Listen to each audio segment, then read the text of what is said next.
आज के इस सेशन में हम जो गवर्नमेंट जॉब्स है मतलब लॉयर के लिए कितने अपॉर्चुनिटीज गवर्नमेंट जॉब्स में होती हैं। Government job in the sense मतलब आपको चाहे वो महाराष्ट्र गवर्नमेंट में हो, चाहे वो सेंट्रल गवर्नमेंट में हो, या फिर किसी महानगर पालिका में भी हो, मतलब म्यूनिसिपल कॉर्पोरेशन में भी हो। तो ये जहाँ कहाँ पे आपको गवर्नमेंट अपॉर्चुनिटीज है, गवर्नमेंट नौकरियों में अपॉर्चुनिटीज है, इन सब के बारे में आज के सेशन में हम डिस्कस करने वाले हैं। तो जब हम बात करते हैं गवर्नमेंट जॉब की, आज के इस सेशन को हम तीन कैटेगरी में थोड़ा डिवाइड करेंगे, तीन पार्ट्स में इसको हम डिवाइड करेंगे। सबसे पहले हम देखेंगे कि गवर्नमेंट नौकरियों में जो अपॉर्चुनिटीज आपको है, इसमें आपके सक्सेस रेट कितना है, आप इसमें सक्सेस पाने के लिए कितने आपके चांसेस है, ये सब हम पहले सेशन पार्ट में देखेंगे। दूसरे पार्ट में हम गवर्नमेंट नौकरियों में एक्चुअली आपके पास कितने ऑप्शंस हैं, कहाँ कहाँ पे आप ट्राई कर सकते हैं, वो हम देखेंगे। और जो तीसरा पार्ट रहेगा, उसमें इन किसी भी गवर्नमेंट एग्जामिनेशन को अगर आपको अप्रोच करना है, अगर आपको इसमें सक्सेस पाना है, तो एक कॉमन तैयारी कैसे कर सकते हैं। कॉमन तैयारी एक बात होती है, मतलब अगर आप एमपीएससी की स्टूडेंट जो तैयारी करते हैं उनकी बात करोगे, या फिर यूपीएससी एग्जामिनेशन की प्रिपरेशन करने वाले बच्चों की बात करेंगे, तो ये जो है किसी भी एग्जामिनेशन के लिए ज़्यादातर ये प्रिपेयर होते हैं। एकदम से कोई तलाटी का एग्जामिनेशन आ गया तो इनका 75% प्रिपरेशन पहले से हो चुका होता है, ठीक है। या फिर एकदम से सपोज राज्य सेवा का कोई एग्जामिनेशन आ गया, तो उसमें भी ये 70% या 60% प्रिपेयर पहले से होते हैं। और जैसे नोटिफिकेशन आ जाता है, बाकी की तैयारी ये लोग कंप्लीट कर लेते हैं। तो लॉ में भी क्या ये पॉसिबल है? अगर आपको जुडिशरी का एग्जामिनेशन का तैयारी करना है, अगर आपको उसी में सरकारी वकील बनना है, अगर आपको उसमें मतलब डिस्ट्रिक्ट जज का तैयारी करना है, फैमिली जज का तैयारी करना है, ठीक है, ये किसी भी एग्जामिनेशन को तैयारी करने के लिए एक कॉमन प्रिपरेशन आप लोग क्या कर सकते हैं। मैं हमेशा मेरे स्टूडेंट्स को भी कह सकता हूँ, मतलब हमेशा ये कहता रहता हूँ कि जब आप किसी भी कोई भी अपॉर्चुनिटी अगर आपको मिलती है, आपको जो भी नोटिफिकेशन आता है गवर्नमेंट जॉब के लिए, आपको बस देखना है कि क्या मैं इस एग्जामिनेशन में एलिजिबल हूँ, और उसके लिए आपको वहाँ पे तैयारी करने के लिए लग जाना है। तो ये जो है कॉमन प्रिपरेशन क्या होता है हर स्टूडेंट्स के लिए, वो हम हमारे लास्ट सेशन में, लास्ट पार्ट में हम देखेंगे। तो शुरुआत करते हैं सबसे पहले कि इतने सक्सेस रेट कितना होता है। अभी इतने सारे स्टूडेंट्स मतलब हमारे सक्सेस हो चुके हैं। आज तक की अगर हम बात करेंगे तो मोर देन 700 स्टूडेंट्स हमारे सक्सेस हो चुके हैं। इतने सारे मतलब मैं अपने एक्सपीरियंस से मैं आपको एक बात बताना चाहता हूँ कि आज के समय में अगर आप सक्सेस रेट की बात करोगे, तो जितनी ज्यादा अपॉर्चुनिटीज आपको लॉ में है, उतनी ज्यादा अपॉर्चुनिटीज आपको किसी भी एग्जामिनेशन में नहीं है। ये मैं बहुत रिस्पॉन्सिबल तरीके से आपको बता रहा हूँ। इसके इसके पीछे का रीजन भी मैं आपको बताता हूँ। कोई भी एग्जामिनेशन अगर आप ले लीजिए, अगर सपोज आप महाराष्ट्र में जुडिशियल जेएमएफसी का एग्जामिनेशन ले लीजिए, ठीक है, अभी के लिए अगर आप देखोगे तो महाराष्ट्र गवर्नमेंट ने 1600 वैकेंसीज को पहले से सैंक्शन करके रखा है। तो नियर अबाउट 1600 वैकेंसीज बस जेएमएफसी के लिए सैंक्शन है, ठीक है। मतलब 527 वैकेंसीज डिस्ट्रिक्ट जज एग्जामिनेशन के पोस्ट के लिए सैंक्शन है। और इन एग्जामिनेशन के लिए फॉर्म कितने आते हैं जेएमएफसी के अगर आप बात करोगे तो 10,000 के नियर अबाउट, एक एवरेज अगर हम बात करेंगे तो 10,000 के आसपास फॉर्म आते हैं जेएमएफसी का। कभी किसी भी पेपर मतलब साल का अगर आप निकालोगे, एकदम से किसी साल बढ़ गए तो 12,000 13,000 तक जा सकते हैं, मगर 10 साल 10,000 जो है एक एवरेज रेशो हम मानते हैं। तो 10,000 फॉर्म अगर आप देखोगे, और इस साल का वैकेंसी 1600 वैकेंसीज मैंने बोला आपको सैंक्शन हो चुका है। एकदम से 1600 वैकेंसीज के लिए पोस्ट तो नहीं, वैकेंसी तो रिलीज नहीं करेंगे, फिर भी अगर 200 भी रहेगा, 250 भी एग्जामिनेशन के पोस्ट रहेंगे, तो ये भी बहुत बढ़िया है। मतलब ये भी बहुत, जिसको हम बोल सकते हैं कि रेशो में अगर आप काउंट करोगे तो बहुत बड़ी अपॉर्चुनिटीज आपको जेएमएफसी में भी यहाँ पे महाराष्ट्र में हम आपको मिलती है। अगर आप नॉर्थ स्टेट में भी अगर आप देखोगे तो उत्तर प्रदेश का जुडिशरी का एग्जामिनेशन हो, या फिर आप उत्तराखंड का जुडिशरी का एग्जामिनेशन हो, मध्य प्रदेश का जुडिशरी का एग्जामिनेशन हो, किसी भी पोस्ट के लिए आप अप्लाई कर सकते हैं, किसी भी एग्जामिनेशन के लिए आप अप्लाई कर सकते हैं। और बेसिक क्वालिफिकेशन जो है वहां पे आपका लॉ की आपकी डिग्री होनी चाहिए। एक समय था, मतलब जब मैं खुद का लॉ जब कर रहा था, मतलब 2010 2012-13 की बात है, तो उस टाइम पे जब मैंने लॉ को एडमिशन लिया था तो सिचुएशन बहुत बुरा था। मतलब अगर आप बात करोगे तो मेरे पिताजी गवर्नमेंट सर्वेंट मतलब जिला परिषद के टीचर थे, तो हर कोई बोलता था कि भाई तुझे तो बस जिला परिषद का टीचर बनना है, यहाँ पे पिताजी की जो अपनी पोस्ट है जो तुझे आसानी से मिलने वाली है वही तुझे लेनी है।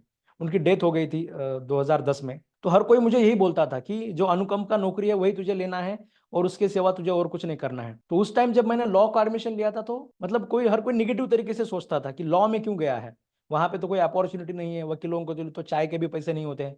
ये सारी सिचुएशन पहले कुछ समय में थी, मगर आज की डेट में अगर आप देखोगे तो जितने सारे अपॉर्चुनिटीज आ रहे हैं वो लॉ में जितने इतने अपॉर्चुनिटीज है, इतने अपॉर्चुनिटीज आपको किसी भी फील्ड में नहीं मिलेंगे। इंजीनियरिंग की अगर आप बात करोगे तो वहां पे भी मतलब जो आईआईटीज के जो कॉलेजेस हैं, तो उन लोगों ने अपने पुराने स्टूडेंट्स जो है जो कहीं सेलेक्ट हो चुके हैं, उन लोगों को मेल करना शुरू कर दिया है कि भाई आईआईटीज के हमारे 40% जो स्टूडेंट्स हैं उन लोगों को नौकरी मिल नहीं पा रही है, तो उन्होंने अपने जो एल्यूमिनाई हैं पीछे वाले, उन लोगों से बात करना शुरू किया है कि हम इन लोगों को नौकरी दे दो।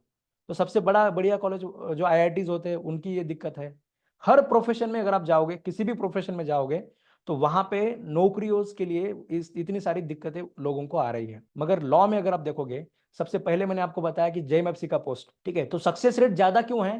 क्योंकि वैकेंसी ज्यादा है और जो अप्लाई करने वाले बच्चे हैं वो कम है, और जितने हैं उसमें भी जितने जो सीरियसली प्रिपरेशन करते हैं वो आपको हर जगह पे कम मिलेंगे। मतलब महाराष्ट्र में अगर आप देखोगे, अभी पुणे हब माना जाता है एग्जामिनेशन का प्रिपरेशन करने के लिए, मगर पुणे में जो हब सदाशिवपेट अगर आप मानते हो, तो वहां पे अगर आप जाके देखोगे कि कितने ऐसे बच्चे हैं, एमपीएससी के बाकी प्रिपरेशन करने वाले कितने हैं, और उनमें से लॉ के एग्जामिनेशन के लिए प्रिपरेशन करने वाले कितने हैं, तो आपको एमपीएससी के प्रिपरेशन में 1% भी नहीं मिलेंगे। इतने कम बच्चे हैं जो सीरियसली वहां पे किसी एग्जामिनेशन की तैयारी करते हैं।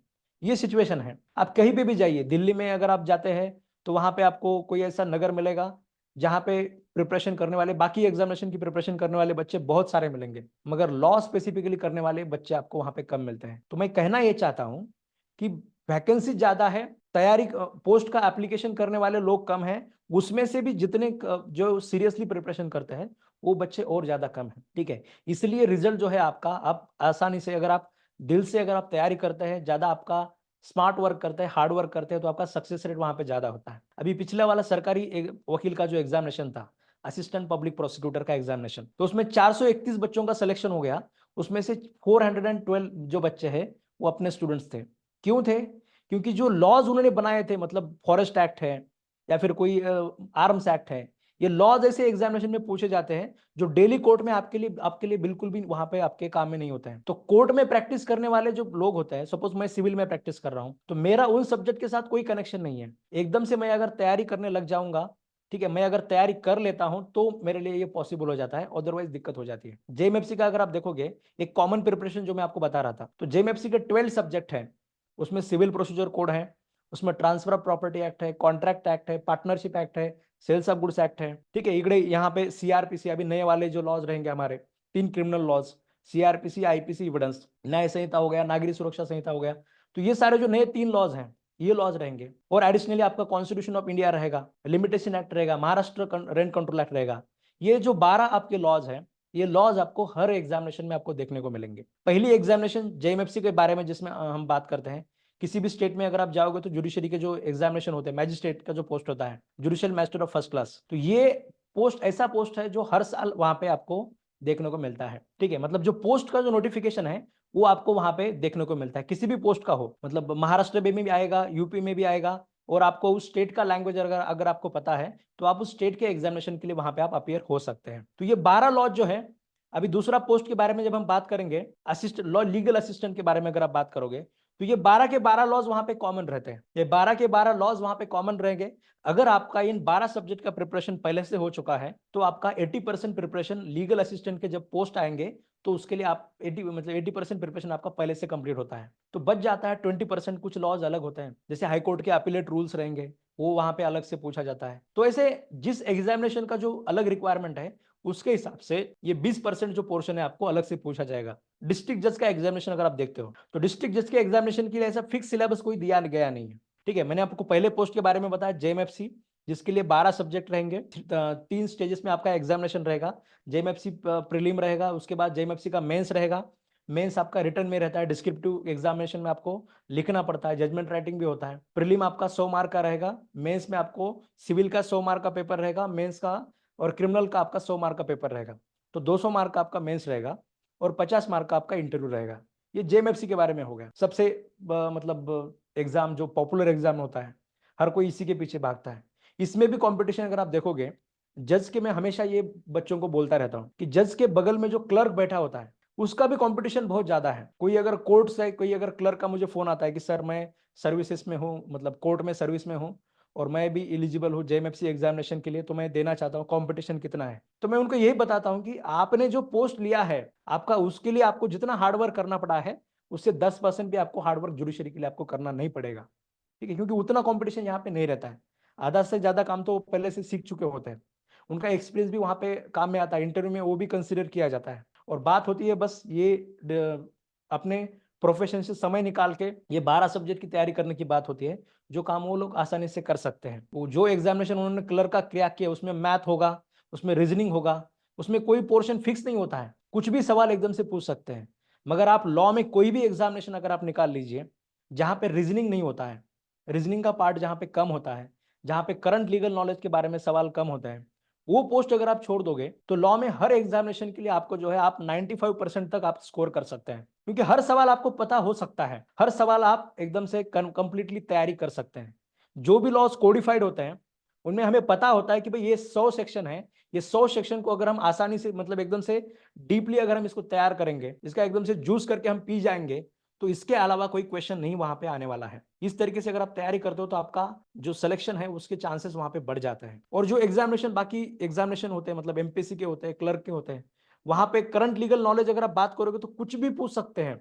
मतलब एक जैसे बोलते हैं ना हम समंदर है, तो समंदर में से कुछ भी उठा के पूछेंगे, आपने जो पढ़ा है वो आपकी मेहनत वहां पे बेकार जाने के चांसेस बढ़ जाते हैं। रीजनिंग में एकदम से डिफिकल्ट क्वेश्चन पेपर आ जाएगा तो उसमें भी दिक्कतें आ सकती है। हिस्ट्री का अगर पूछना है, सपोज हिस्ट्री है वहां पे, तो हिस्ट्री में एकदम से मतलब एंशियंट वाला कुछ पूछ लिया, मिडिल वाला कुछ पूछ लिया, तो ये भी एक समंदर है, हर सब्जेक्ट का अलग से समंदर है। मगर यहाँ पे लॉ में ऐसा नहीं है।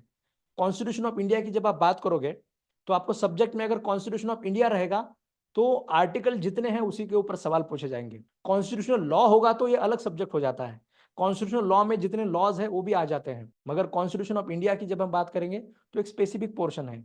सिविल प्रोसीजर कोड की बात करेंगे तो उसमें भी जितना दिखता है उतना है नहीं, उसमें से 25% ही पोर्शन ऐसा है जहां पे एमसीक्यू बनते हैं और वो पूछे जाते हैं। बाकी का 75% सीपीसी भी आप जो है उसको भी आप थोड़ा इग्नोर करेंगे तो भी चल जाता है। तो ये जो मैं आपको बता रहा हूं कि लॉ में जो है एक तो वैकेंसी ज्यादा है, सिलेबस एकदम फिक्स है, और आप जितना उसके लिए जान लगाएंगे तो आपके सक्सेस के रेट भी उतना बढ़ जाता है। ये सब्जेक्ट बस आपको कवर करना है। डिस्ट्रिक्ट जज की अगर आप बात करोगे तो ये एक ऐसा एग्जामिनेशन है जिसमें सिलेबस ही नहीं है।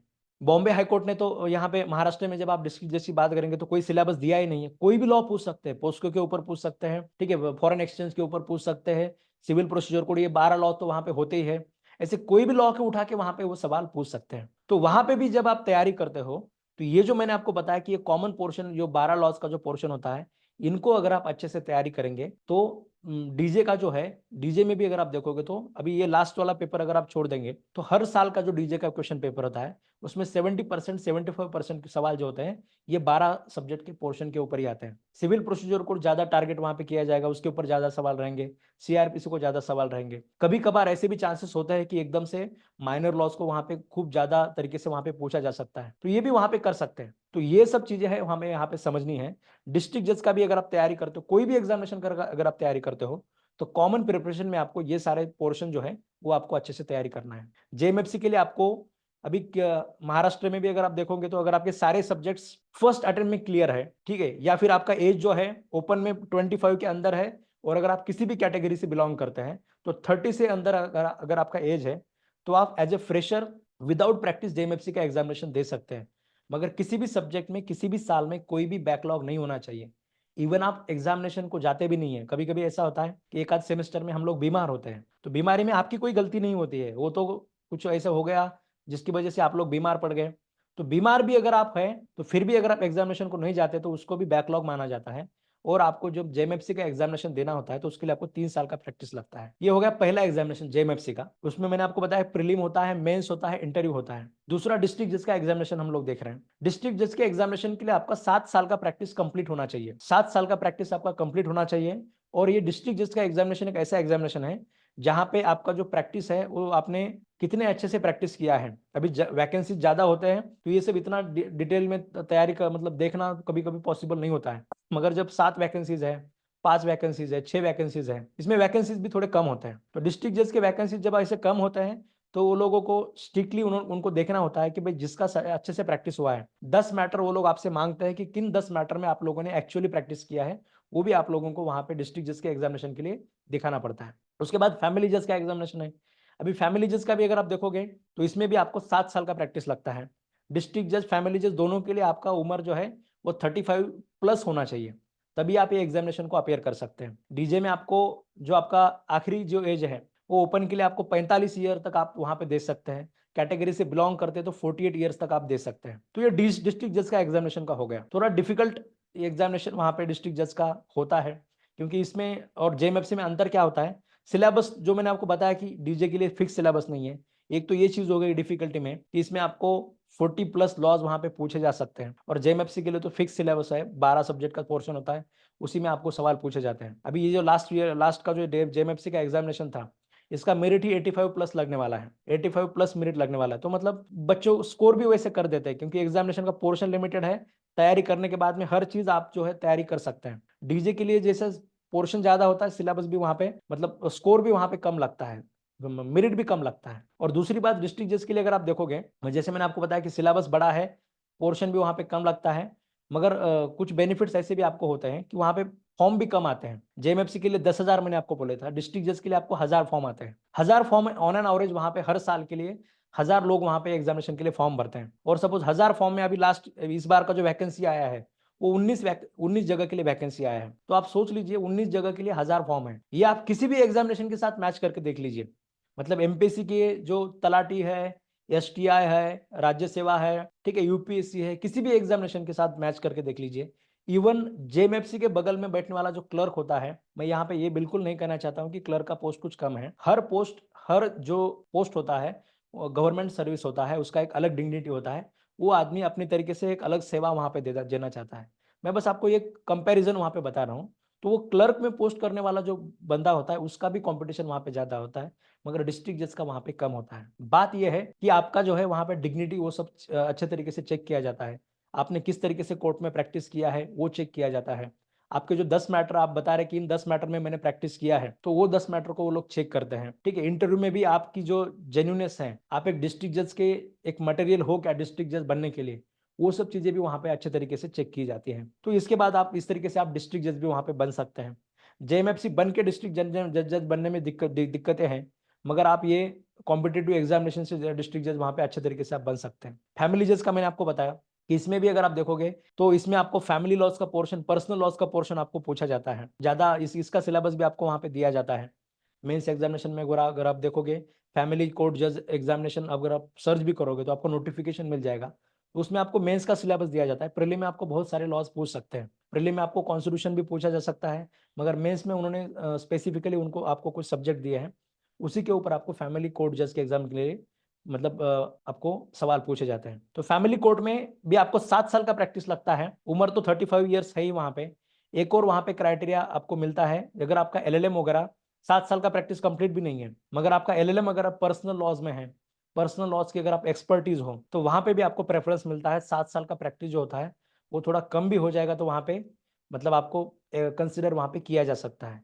मगर उम्र जो है आपकी वो 35+ ही वहां पे होनी चाहिए, तभी आपको वहां पे कंसिडर कर सकते हैं। तो ये तीसरा एग्जाम हो गया। पहला हमने देखा जेएमएफसी का, दूसरा हमने देखा डिस्ट्रिक्ट जज का, तीसरा हमने देखा फैमिली जज का, फैमिली कोर्ट जज।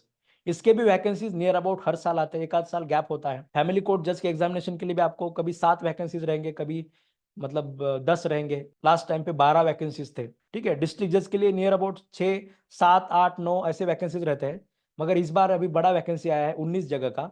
और आगे वाला जो आएगा वैकेंसी वो भी बहुत बड़ा रहेगा। ठीक है, उसमें भी आपको बहुत सारे एग्जामिनेशन के लिए आपको सवाल मतलब बहुत सारे पोस्ट के लिए आपको अपॉर्चुनिटी वहां पे मिल सकता है, क्योंकि 527 वैकेंसी जो है गवर्नमेंट ने सैंक्शन करके रखे हैं। बस अभी वो एडमिनिस्ट्रेटिव चैलेंजेस देखेंगे, मतलब जजेस लोगों को बैठने के लिए कितने कोर्ट है, ये सब चीजें वो देखेंगे, उसके हिसाब से पोस्ट वहां पे भरे जाएंगे। ये गवर्नमेंट ने वहां पे मतलब वो जीआर में गवर्नमेंट का जो गवर्नमेंट रेजोल्यूशन आया था उसमें उन लोगों ने बोला है। तो ये हो गया फैमिली कोर्ट जज का एग्जामिनेशन। उसके बाद मैंने आपको बताया कि लीगल असिस्टेंट का हो गया। अब ये लीगल असिस्टेंट का जो है आपको हर जगह पे हर पोस्ट में आ रहा है। गवर्नमेंट के हर डिपार्टमेंट हो, कोई भी डिपार्टमेंट हो, कोई भी डिपार्टमेंट में आपको ये इस तरीके के पोस्ट अभी बन रहे हैं। लीगल असिस्टेंट का जो पोस्ट है, जैसे मैंने आपको बताया कि यहाँ पे इस बार हाईकोर्ट के रूल्स वगैरह भी वहां पे उन्होंने पूछे गए थे। और ये जो वैकेंसी होता है, जैसे डिस्ट्रिक्ट जेएमएफसी हो गया, डिस्ट्रिक्ट जज हो गया, फैमिली जज हो गया, ये हर साल आता है, नियर अबाउट हर साल आता है।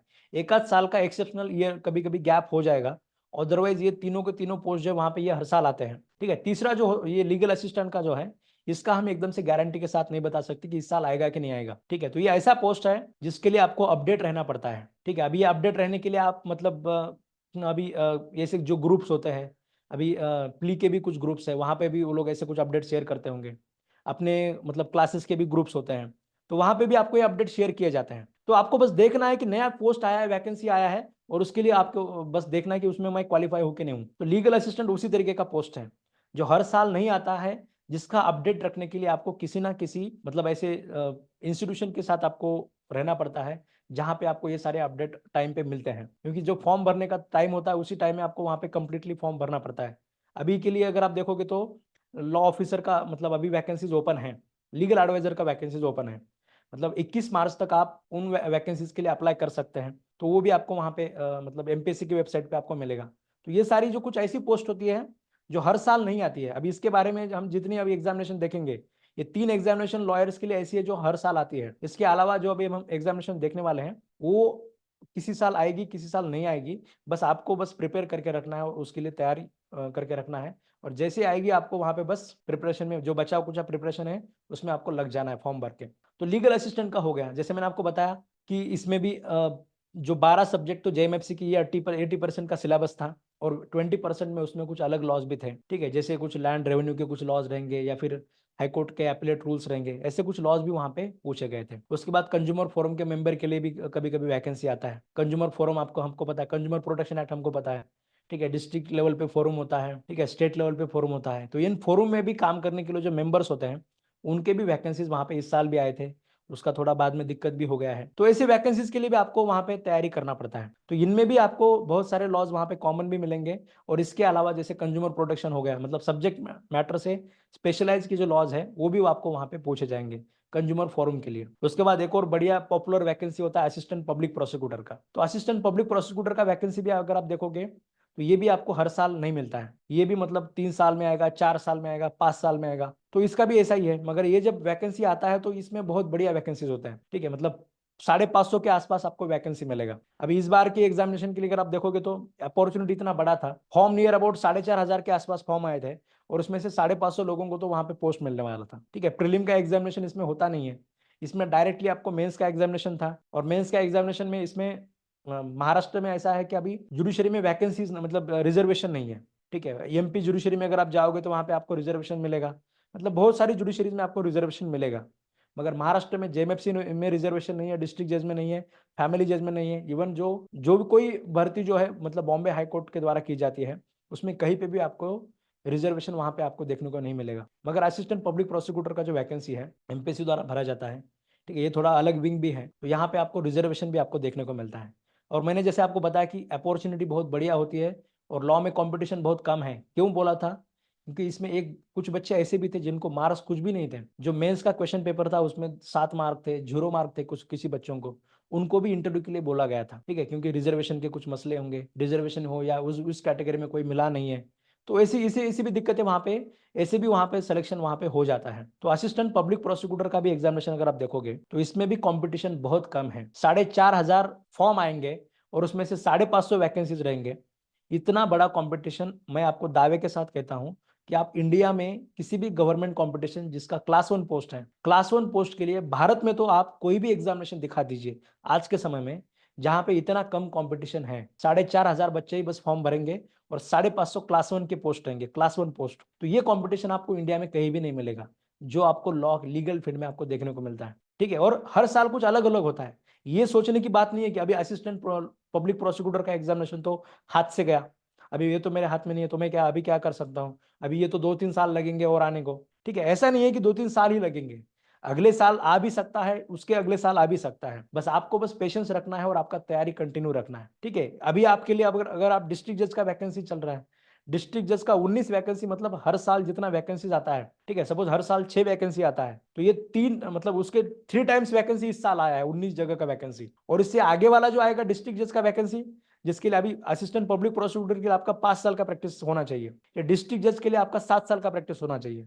तो 2 साल में अगर अगर आपका मतलब अगर आपका 7 साल का प्रैक्टिस है तो आप डिस्ट्रिक्ट जज के लिए भी ट्राई कर सकते हैं। बस वो दिमाग में जो निगेटिविटी होता है ना कि ये तो मैं नहीं कर सकता, जब कोर्ट में जाता हूँ, मैं तो वकील, एक साधारण वकील हूँ, कोर्ट में मतलब जो डिस्ट्रिक्ट जज का रुतबा है वो तो बहुत बड़ा है, मुझे कोई क्यों कंसिडर करेगा डिस्ट्रिक्ट जज के लिए, ये सब निगेटिव चीजें आपको सोचनी नहीं है, ठीक है। जो वैकेंसीज आ रहे हैं आपको बस ये चीज दिमाग में रखनी है कि भाई 1,000 ही फॉर्म रहते हैं, 19 जगह रहेंगे, 19 वैकेंसीज रहेंगे, ठीक है, या फिर पर 50 वैकेंसी रहेंगे, अगले वाला ऐड जो रहेगा डिस्ट्रिक्ट जज का, वो 50 वैकेंसीज तक भी हो सकता है। तो कितने भी वैकेंसीज क्यों ना हो, 1000 लोग प्रिपरेशन के लिए रहेंगे, उसमें से नियर अबाउट मोर देन, मतलब कितने भी सोचेंगे हम, तो 100-150 लोग ऐसे रहेंगे जो एकदम हार्डली प्रिपेयर कर रहे हैं। हार्डली प्रिपेयर करना मतलब क्या, कि अपनी कोड प्रैक्टिस को थोड़ा सा उसमें से ज्यादा समय निकाल के ये 40 लॉज के ऊपर काम करना, 40 लॉज के लेक्चर देखना, 40 लॉज के मतलब अच्छे से अपने खुद के नोट्स बनाना, उसके ऊपर एमसीक्यू सॉल्विंग प्रैक्टिस करना, उसका तैयारी करना अच्छे से, ठीक है, अपना सुबह का समय निकाल के, शाम का समय निकाल के, ठीक है, कोर्ट रूम में अगर बैठे तो उसमें से जितना समय निकल सकता है वो समय निकाल के, ऐसे तैयारी करने वाले लोग लॉ में मतलब बिल्कुल कम है, ये मैं समझता हूं। और ये मैं अपनी समझ से नहीं, अगर आप भी देखोगे कि आपने कितने सारे दोस्त हैं जो एकदम से डिस्ट्रिक्ट जज एग्जामिनेशन को एकदम से हार्डली तैयारी कर रहे हैं, आप इतने लॉयर हैं यहाँ पे सुन रहे हैं, तो वो भी आप वहां पे जाके देख सकते हैं, वो भी आपको वहां पे बहुत कम मिलेंगे, ठीक है। तो ये असिस्टेंट पब्लिक प्रोसिक्यूटर के बारे में भी हो गया। उसके बाद अगर आप देखोगे, मतलब जजेस के एसोसिएट्स के भी वहां पे पोस्ट होते हैं, जजेस लोगों के एसोसिएट को भी भरा जाता है, तो उसके लिए भी आप इंटरव्यू के लिए भी आप वहां पे अपेयर हो सकते हैं। एक और चीज मैं हमेशा स्टूडेंट्स को बताता रहता हूँ, कि आप किसी भी एग्जामिनेशन का प्रिपरेशन क्यों ना कर रहे हो, आप जेएमएफसी जज ही बनना चाहते हैं, जेएमएफसी का तैयारी दिल से कर रहे हैं, मगर फिर भी आपको एक चीज साथ में रखनी है कि भाई इसके अलावा कोई भी और जुडिशरी का वैकेंसी आएगा जुडिशरी में, ठीक है, मतलब या फिर लॉ के क्षेत्र में कोई वैकेंसी आएगा, तो उसके लिए मैं वहां पे एग्जामिनेशन का फॉर्म भर के वो तैयारी में करने वाला हूँ। ये तैयारी आपको मन की रखनी है। कई बार ऐसा होता है, मैं देखता हूँ कुछ एमपीएससी की तैयारी करने वाले बच्चों को, मतलब 10 साल चले जाते हैं, 20 साल चले जाते हैं, ठीक है, 10-10 साल वो लोग तैयारी करते हैं। कुछ लोगों को 15-15 साल तक वो तैयारी कर रहे हैं, जब तक एज बार नहीं हो जाते तब तक एज की तैयारी कर रहे हैं, एक ही एग्जाम के पीछे पड़े रहते हैं, मैं ये तलाटी नहीं दूंगा, मैं तो बस राज्य सेवा ही करूंगा। तो ऐसी हालत हम लोगों की नहीं होनी चाहिए। जेएमएफसी का अगर आप तैयारी कर रहे हैं तो 5 साल 6 साल से तैयारी कर रहे हैं, कोर्ट प्रैक्टिस नहीं कर रहे हैं, बस तैयारी ही कर रहे हैं, तो उसके साथ में अगर आप कोर्ट प्रैक्टिस मतलब कर भी लेते हैं, ठीक है, तो वो एकदम से नहीं कर पा रहे, तो उसके साथ में आप क्या कर सकते हैं, तो मतलब 25-3 का कोई पोस्ट ले सकते हैं, सरकारी वकील का जो काम है, तो वो काम उसके साथ आप कर सकते हैं। जजेस जजेस एसोसिएट बन के आप वहाँ पे ये सारी तैयारी कर सकते हैं, ठीक है, लॉ एसोसिएट बन के ये तैयारी आप कर सकते हैं। कोई लॉ ऑफिसर का पोस्ट आप हाथ में लेके फिर ये इस तरीके का तैयारी कर सकते हैं। तो ये सब चीज़ें आपको सोचनी है कि मैं ऐसी कौन सी पोस्ट है जो मैं ले सकता हूँ, और जो पोस्ट लेने के बाद में जो है मैं इस जेएमएफसी के एग्जामिनेशन के लिए मैं एलिजिबल रहूंगा। तो ये सब चीज़ें भी आपको सोचनी है। कोर्ट क्लर्क बन के उसके बाद में कोई लोग तैयारी कर रहे हैं, तो ये भी चीजें आप वहां पे साथ में कर सकते हैं। और हाथ में कोई जॉब होता है तो अपना कॉन्फिडेंस भी अलग लेवल का होता है, ठीक है। और बाद में भी जो, जैसे मैं आपको बताता हूँ कि लाइफ में अपने मतलब जैसे अगर 4 साल 5 साल चले जा रहे हैं और हम लोग कोई भी सर्विस में नहीं है, ठीक है, तो वो सारी फैमिली की जो भी दिक्कतें आती है उसी की वजह से भी हमारा कॉन्फिडेंस वहाँ पे डाउन होता है। तो वो सब चीज़ों को भी टैकल करने के लिए हमें जो चीज़ हाथ में आती है वो हमें वहाँ पे करनी है। एक और पोस्ट होता है जो नियर अबाउट हर साल आता है, सीबीआई एपीपी का हो, ये असिस्टेंट पब्लिक प्रोसिक्यूटर से अगर आप देखोगे तो सेंट्रल गवर्नमेंट का यूपीएससी द्वारा कंडक्ट किया जाता है एग्जामिनेशन सीबीआई एपीपी का, या फिर नेशनल इन्वेस्टिगेशन एजेंसीज हो, ठीक है, तो कहीं पे भी सेंट्रल गवर्नमेंट को एपीपीज लगते हैं तो वो लोग भी यूपीएससी द्वारा वहां पे वैकेंसीज रिलीज करते हैं। ये भी वैकेंसीज की संख्या वेरी करती है, हर साल वेरी करती है। कभी 7 वैकेंसीज रहेंगे, अभी इस साल के जो है वो 7-8 वैकेंसीज थे, कभी जो है वहां पे 10 वैकेंसीज रहेंगे, ठीक है, पिछली बार वहां पे 27 वैकेंसीज थे। तो ये भी वहां पर वेरी करता है, इसके लिए कंपटीशन तो बड़ा रहेगा, मतलब पूरे इंडिया से वहां पे जितने लॉयर्स हैं और जो लोग वहां पे तैयारी कर रहे हैं, तो वो लोग वहां पे एलिजिबल वहां पे हो जाते हैं, क्योंकि इसके लिए कोई प्रैक्टिस का क्राइटेरिया भी नहीं होता। अगर आपका बस लॉ डिग्री है इतना उनको लोगों को सफिशियंट हो जाता है, उसके बाद वो लोग आपको अच्छे से ट्रेनिंग दे देते हैं। तो लॉ डिग्री है, 3 साल का प्रैक्टिस नहीं लगेगा, 5 साल का प्रैक्टिस नहीं लगेगा। जिनको सरकारी वकील बनना है और विदाउट प्रैक्टिस अगर आपको बनना है तो भी आपके लिए वहां पे ये सब चीजें आपके लिए पॉसिबल हो जाती है सीबीआई एपीपी के द्वारा। यहाँ पे दिक्कत ये होती है कि आपकी पोस्टिंग जो है आपको कहीं पे भी आपको इंडिया में वहां पे पोस्टिंग करना पड़ सकता है, एनआईए का हो या फिर सीबीआईपी का हो, ठीक है, ये सारी जो इंस्टीट्यूशन है ये अभी ऑल इंडिया इनका मतलब जुरिडिक्शन ऑल इंडिया है, तो ये लोगों को आपका पोस्टिंग उधर उधर करना पड़ सकता है। महाराष्ट्र में भी बन गए तो बात ये होती है कि अपना नौकरी अपने आसपास रहता है, ठीक है, तो ये भी आप सोच सकते हैं। और ये सारी चीजें सोच के आप इन लोगों की इन एग्जामिनेशन के लिए भी आप तैयारी कर सकते हैं, ठीक है। उसके बाद अगर आप अभी के समय में अगर आप देखोगे तो म्यूनिसिपल कॉर्पोरेशंस के भी बहुत सारे वैकेंसीज आ रहे हैं, जैसे अभी बीएमसी का था, ठीक है, बीएमसी का 53 वैकेंसीज के लिए वहां पे पोस्ट के लिए उन्होंने वैकेंसी रिलीज किया था, ग्रुप 1 के लिए भी था, ग्रुप 2 के लिए भी था। अभी ये म्यूनिसिपल कॉर्पोरेशन के लिए अगर आप देखोगे तो 2 ही लॉज है स्पेसिफिकली, मतलब बृहन मुंबई के लिए अगर आपको तैयारी करना है तो उनका अपना एक पेरेंट एक्ट है। अभी ये भी एक्ट अगर आप देखोगे, मतलब जब वैकेंसीज आया था तो मैंने मतलब शुरुआत में यूट्यूब पे एक वीडियो बना के बच्चों को बोला था कि भाई इस एग्जामिनेशन के लिए अगर आप तैयारी करोगे तो यहाँ पे कंफर्म आपको सक्सेस मिलने के चांसेस है। ठीक है, ये मैंने आपको क्यों बोला था, क्योंकि उसमें ऐसा था कि बस एग्जाम ही रहता है, इंटरव्यू है ही नहीं। इंटरव्यू में बात ऐसी होती है कि किसी भी एग्जामिनेशन हो, चाहे जेएमएफसी का हो, डिस्ट्रिक्ट जज का हो, फैमिली जज का हो, एपीपी का हो, कोई भी एग्जामिनेशन हो, तो इंटरव्यू का मतलब एक अपना अलग मतलब क्राइटेरिया हो सकता है। इंटरव्यू लेने वाला जो बंदा है, सपोज वो किसी अलग फील्ड का है, उसका फॉरेंसिक साइंस में बहुत ज्यादा एक्सपर्टीज है, तो वो एकदम से आपको फॉरेंसिक साइंस में कुछ पूछेगा और आप इसमें, वो आपका इंटरव्यू उसी में चलता रहेगा और आप उसमें कुछ जवाब नहीं दे पाएंगे, तो वो सोचेगा कि भाई ये बंदा इसमें थोड़ा सा कम है। इंटरव्यू में ऐसा बिल्कुल नहीं होता है कि कोई बंदा जो है, मतलब ये आपको सोचने की जरूरत नहीं है कि कोई बंदा एकदम से आपका बैलेंस इंटरव्यू लेगा, बैठेगा और बोलेगा कि भाई आपने कहाँ पे प्रैक्टिस किया, आप बोलोगे सिविल में प्रैक्टिस किया है, तो एकदम से सिविल के कुछ सवाल पूछेंगे, वो आप बोलेंगे कि ये एग्जाम का सिलेबस ये है, इस एग्जामिनेशन के मैं आपको सवाल पूछूंगा, तो बस उसी के ऊपर आपका इंटरव्यू चलेगा। ऐसा नहीं है, आप किस एरिया से बिलोंग करते हैं उसी के ऊपर बस पूछेंगे।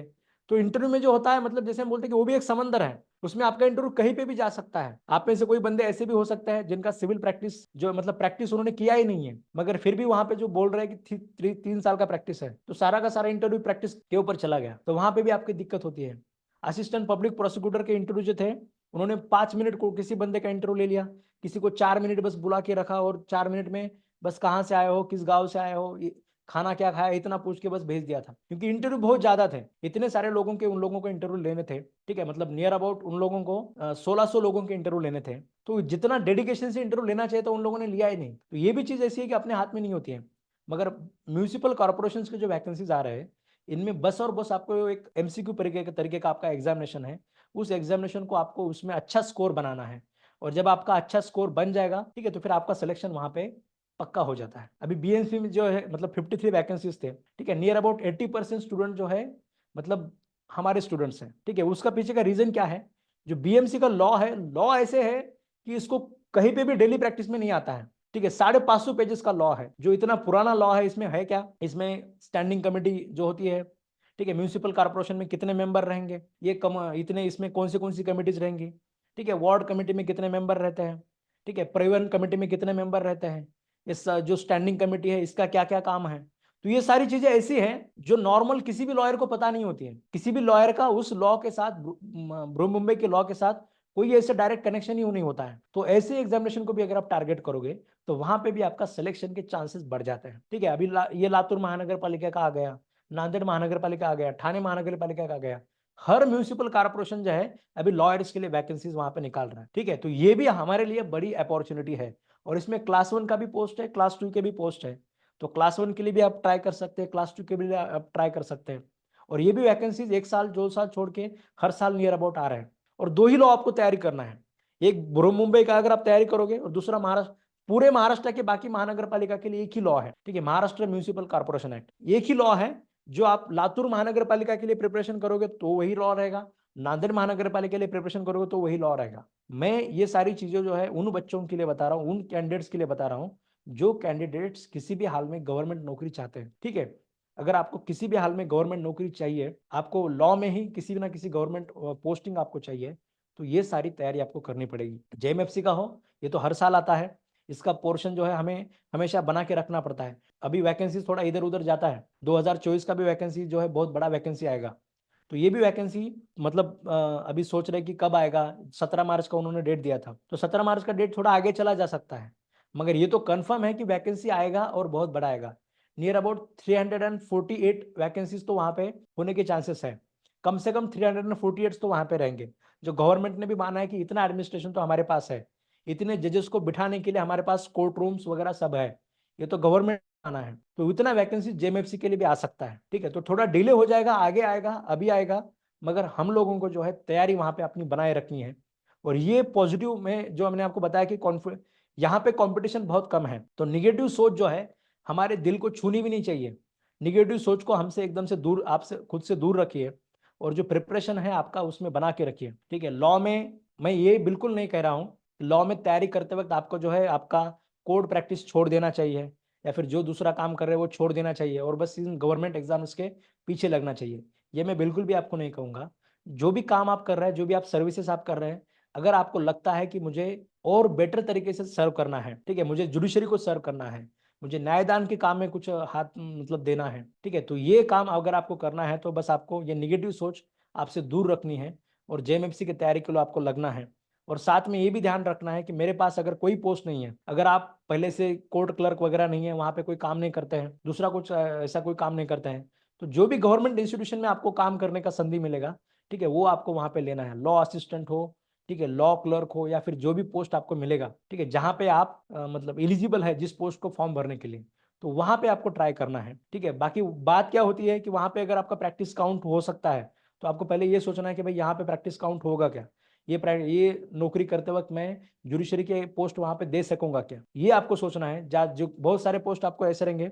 एक और चीज मैं हमेशा बोलता रहता हूँ कि पोस्ट टेम्पररी है या परमानेंट है, ये भी आपको नहीं सोचना है, ठीक है। एकदम से अगर आप ये सोचेंगे कि भाई मैं मुझे चाहिए तो चाहिए, परमानेंट ही चाहिए, अदरवाइज मैं बस जो है कोर्ट में प्रैक्टिस ही करूंगा, तो ये भी आपको नहीं सोचना है। आप किसी भी गवर्नमेंट इंस्टीट्यूशन में जब आप 1 साल के लिए भी काम करते हो, तो आपका जो एक्सपीरियंस होता है वो बहुत बढ़िया होता है, और वो आपको हर एग्जामिनेशन के इंटरव्यू में काम आता है। सपोज आपने 25 दिन पे भी सरकारी वकील का काम किया है, तो असिस्टेंट पब्लिक प्रोसिक्यूटर में वो चीजें जो है वहां पे कंसिडर की जाती है, ठीक है। या फिर अगर आपने लॉ ऑफिसर के तरीके से काम किया है किसी इंस्टीट्यूशन में 1 साल के लिए, 2 साल के लिए कॉन्ट्रैक्ट का आपका जॉब था, तो वहां पे जितने मैटर आपको नंबर ऑफ रेफर करने के लिए मिलते हैं, अभी मुंबई म्यूनिसिपल कॉर्पोरेशन का जो पोस्ट असिस्टेंट लॉ ऑफिसर का पोस्ट था, तो ये असिस्टेंट लॉ ऑफिसर में भी सपोज किसी ने 2 साल तक काम किया है, तो वहां पे जितना एक्सपीरियंस उसको मिलने वाला है, वो एक्सपीरियंस प्राइवेट प्रैक्टिस में हम लोगों को मिलने के चांसेस कम होते हैं। आप किसी भी कितने भी बड़े ऑफिस में काम करिए, जितना बड़ा ऑफिस होता है उतने ज्यादा जूनियर होते हैं, तो आपको एक्चुअली आपको जो एक्सपोजर मिलना चाहिए, वो एक्सपोजर वहां पे नियर अबाउट मतलब मिलने के चांसेस कम होते हैं। वो दिक्कत वहां पे होती है, उतना एक्सपोजर आपको वहां पे मिलेगा नहीं मिलेगा, आपको एक्चुअली कोर्ट में अपेयरेंस कितना मिलेगा नहीं मिलेगा, और ये सारी चीजें हम लोगों को बनाती है मतलब क्या, हम आप लोगों का जो स्किल है वो हमेशा आपको अपडेट रखना चाहिए, ठीक है। तो वो रखने के लिए जो एक्सपोजर आपको मिलता है, उसी एक्सपोजर से हम लोगों में, जैसे हम बोलते हैं कि हम लोगों में जो है अपने आप को हम अपना बेस्ट वर्जन जो है हम वहाँ पे मिला सकते हैं या फिर ला सकते हैं। और जब जब आप अपने बेस्ट वर्जन के साथ अपने 100% के साथ काम करोगे, तो किसी भी सर्विसेज में आपको जो है फिर वहाँ पे सक्सेस मिलने के चांसेस बढ़ जाते हैं। मैंने जैसे बोला आपको कि लास्ट पार्ट में जो मैंने आपको बता रहा था कि आपको कॉमन तैयारी जो है वहाँ पे हर एग्जामिनेशन के लिए आपको करनी है। जो बेटर लॉ मतलब जो हमारे जो रेगुलर लॉज हैं, जिसमें ये सिविल के laws, CPC, transfer of property, contract, partnership, sale of goods, rent control, constitution है, ये लॉज हमेशा आपके मतलब दिमाग में होने चाहिए, ठीक है। इन लॉज का प्रैक्टिस आपका हमेशा कंटिन्यू रहना चाहिए, इन लॉज का रिवीजन आपका हमेशा कंटिन्यू रहना चाहिए। तो इन लॉज के साथ कोई भी एग्जामिनेशन अगर आता है, तो आप 80% हमेशा प्रिपेयर रहेंगे, और आपको जो है खुद को हमेशा अपडेट रखना चाहिए। ये बीएमसी के लॉज के लिए करंट लीगल नॉलेज भी आपको पूछा जाता है, करंट नॉलेज भी आपको पूछा जाएगा, रीजनिंग वगैरह भी आपको पूछा जाता है, तो इसलिए आपको हमेशा अपडेटेड भी रहना चाहिए। जो चीजें हमारे आसपास होती रहती है, जो लीगल घटनाएं हमारे आसपास होती रहती है, जैसे एंटी डिफेक्शन का लॉ हो, यूनिफॉर्म सिविल कोड हो, 370 जो है उसको किस तरीके से निकाला गया है, ठीक है, तो वो उसके बारे में केस लॉज हो, जो भी चीजें होती है, या फिर ये अभी जो इलेक्शन का जो बॉन्ड्स का जो सुप्रीम कोर्ट में मसला चल रहा है, अभी कंटेम्प्ट पिटिशन है, ये सारी चीजें जो होती है इन बारे में भी हमें अपडेटेड होना चाहिए, ठीक है। मतलब जैसे समय बदल रहा है, तो उसी हिसाब से अपॉर्चुनिटीज का जरिया भी बदल रहा है, जीने के लोगों के तरीके भी बदल रहे हैं, ठीक है। जैसे आपने देखा कि कोरोना के समय में, ये कोरोना के समय से शुरू हो गया है, कोरोना तक ऐसा था कि जो ट्रेडिशनल लोगों के जीने के तरीके थे, उसी तरीके से लोग खुश थे और वो सब चल चल रहा था। अभी एकदम से हर बिजनेस में, हर चीज में, ठीक है, अपने लीगल प्रोफेशन में भी चेंजेस बहुत ज्यादा आ रहे हैं, ठीक है। मतलब क्लाइंट मिलने का तरीका बदल गया है। क्लाइंट मिलने के लिए अपने खुद का जो एडवर्टाइजमेंट होता है, वकील लोग तो एडवर्टाइजमेंट नहीं कर सकते, मगर फिर भी अब जिस तरीके से ऑनलाइन तरीके से जो लोग कर रहे हैं, वो सारी चीजें बदल रही है, ठीक है। मतलब प्रोफेशन भी जो हो, कोई भी प्रोफेशन हो, गवर्नमेंट के नौकरियां भी अगर आप देखोगे, तो उसमें भी जो है प्रिपरेशन के तरीके बदल रहे हैं।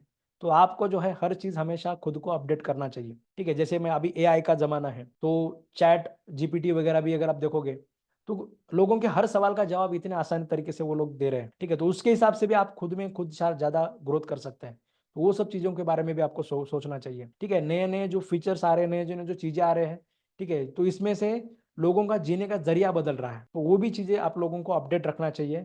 कॉमन प्रिपरेशन जो उसमें आपको हमेशा रखना चाहिए, ठीक है। फिर तो इसके साथ में कोई भी एग्जामिनेशन क्यों ना है, जेएमएफसी का हो, डिस्ट्रिक्ट जज का हो, फैमिली जज का हो, लीगल असिस्टेंट का हो, कंज्यूमर फोरम के मेंबर का एग्जामिनेशन हो, असिस्टेंट पब्लिक प्रोसिक्यूटर का हो, ठीक है, 25 दिन का वैकेंसी हो, जजेस एसोसिएट बनना हो, सीबीआई एपीपी बनना हो, एनआई एपीपी बनना हो, लॉ ऑफिसर बनना हो, ठीक है, लीगल एडवाइजर बनना हो। लीगल एडवाइजर का जैसे मैंने आपको अभी भी बताया, एमपीएससी के वेबसाइट पर लीगल एडवाइजर का वैकेंसी अभी भी ओपन है, ठीक है, या फिर कोई भी वैकेंसी आपको, कोई भी पोस्ट अगर आपको लेना है, तो हर पोस्ट के लिए, हर एग्जामिनेशन के लिए अगर आप एकदम से पहले से तैयार है, ठीक है, क्योंकि कैसा होता है कि अभी जो पोस्ट आ गया तो 3 महीने में, 4 महीने में एग्जामिनेशन होता है, तो उस समय पे अगर आप ये सारे के सारे सब्जेक्ट का प्रिपरेशन करने लगोगे तो फिर दिक्कत आती है। ये मुंबई म्यूनिसिपल कॉर्पोरेशन को भी मुंबई का लॉ हो, बीएमसी का लॉ था, टाउन प्लानिंग का एक्ट था, तो ये कुछ लॉज अलग थे, ठीक है, करंट लीगल नॉलेज वगैरह ये सब अलग था।